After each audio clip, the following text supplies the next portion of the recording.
as the 49ers are back in the building, practicing, doing a whole bunch of different types of things, media availabilities, all that. We've gotten some good stories from Jed York and a bunch of other people, which we've already posted about on the channel. But we also got some news about 49ers quarterback Brock Purdy. And relax, he's not hurt. He's fine. He's going to be great.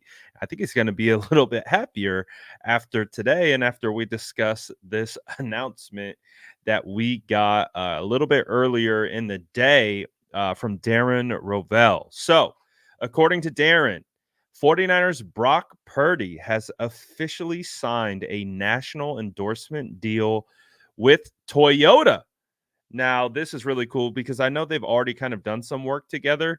I mean, you can even see in the corner of the photo, you see the Toyota logo. This was a 49ers video that they posted to their YouTube. Kind of one of the cool behind the scenes content that they put out there of them just kind of driving around, just talking about random stuff. This is where we got the monster fries and the In-N-Out stuff from their order and all that good stuff. But the point is, Brock Purdy signs a national endorsement deal with Toyota, which is really big news. And the reason why it's also big news is because it's the company's first deal with an active NFL player since becoming the official NFL vehicle sponsor in October. So they became an official vehicle sponsor for the NFL a couple months ago and just announced now that he is their first sponsorship on the national level, which means good for Brock, man. Good for Brock, especially considering the fact it feels like we can't go a day without one of these big, sports outlets comparing what Brock Purdy makes to other quarterbacks, like comparing Brock Purdy's salary this year to what Lamar Jackson makes. I think the graphic that is loves to be circulated is Brock Purdy made under $1 million this season in his base salary, and Lamar Jackson took home 80 million this year. And they all the side by side picture, the big bold text of the number 80 million, less than $1 million. And it's like, man, the pocket watching is outrageous. We get it. We know he was the last pick in the NFL draft. We know he doesn't even account against the cap. Like, his cap hit is 0. He doesn't account against the cap. It's unbelievable. It's crazy. We know he has a roommate in this video. The video's with his roommate, Nick Zakel, offensive lineman for the San Francisco 49ers. Half the videos about them talking about, how they live together and the different things that they deal with having a roommate and all those different types of things. So, I mean, it's been a topic for a while. People kind of like poking fun at the fact that Brock, again, he's basically the least paid rookie, essentially, for the most part.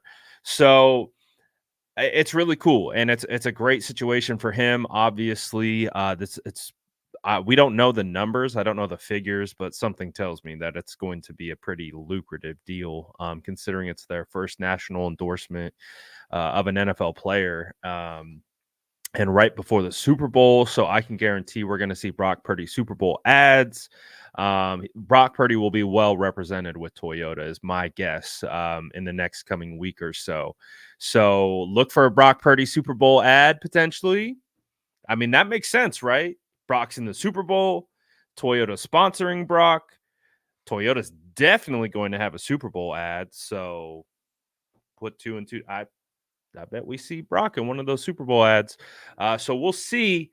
We'll see how it all goes. But, man, great for Brock, man.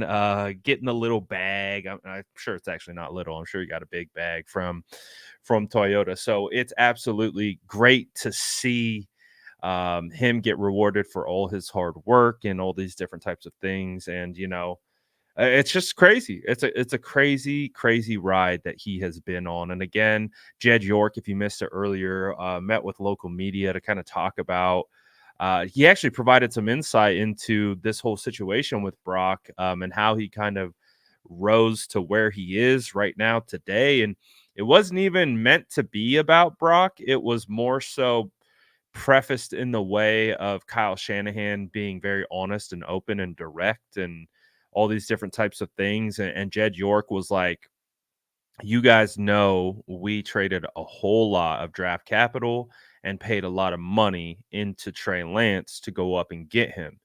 And obviously, they had also paid a lot of money to Jimmy Garoppolo, who were both in camp when they drafted him with the last pick. And Jed York said that Kyle Shanahan said, "Hey, man, we need to talk."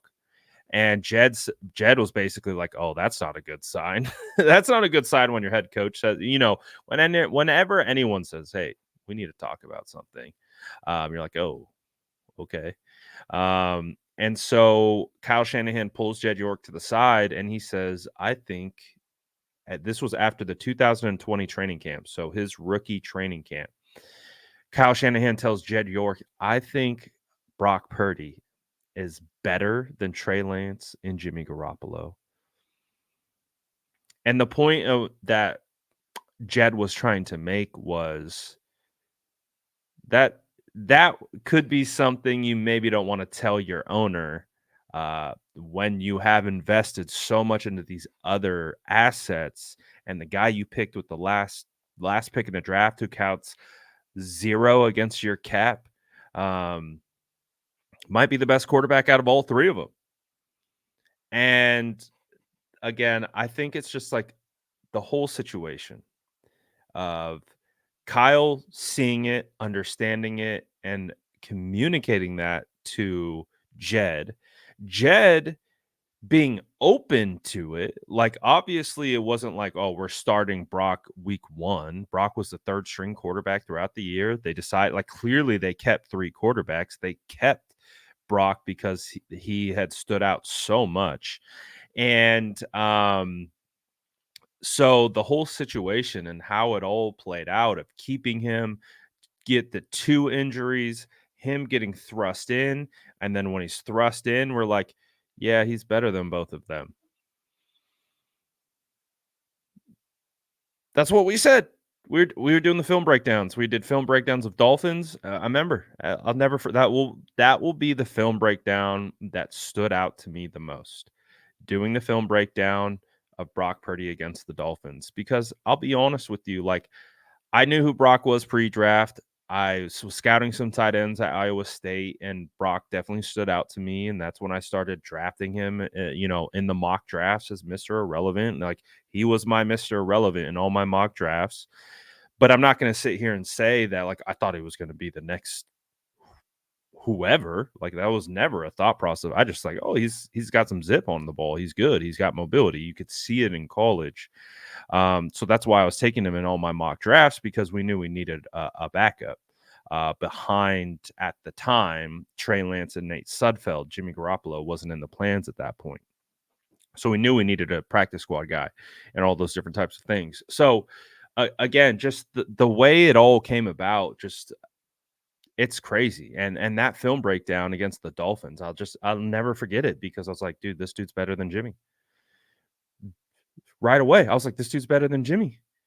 He's processing, he sees the field better than Jimmy, and it's abundantly clear. Like, the way he was holding linebackers with his eyes, the way he was beating zero blitz, the way he was shaking outside the pocket. I was like, he's better than Jimmy already. Like, that was crazy, right? And then he just continued it. He just continued it with what he did against Tampa, then what he did against going up north with broken ribs and throwing for 2 touchdowns. Against the Seattle Seahawks after getting injections pregame because he couldn't throw the ball more than 15 yards. Like, Kyle saw it early. I saw it after the Dolphins game. It took me one game to be like, yeah, this dude's for real. Um, Obviously, you wanted to see a bigger body of work before you really committed to it, but yeah, you could see it. So, to circle back, man, for him to get the big endorsement deal, awesome, huge, deserving, first of many. Um, Happy for Brock, man. Happy for Brock. I know he probably absolutely deep down can't stand the fact that he's constantly talked about in the media and has become a polarizing topic. I'm sure he doesn't love that. But this, he deserves it. He deserves all the success that he's had, and great, great young man, very humble and very deserving. So awesome. Awesome. You love to see it. Let me know what you guys think about this in the comments below. And as always, make sure to like and subscribe for more updates.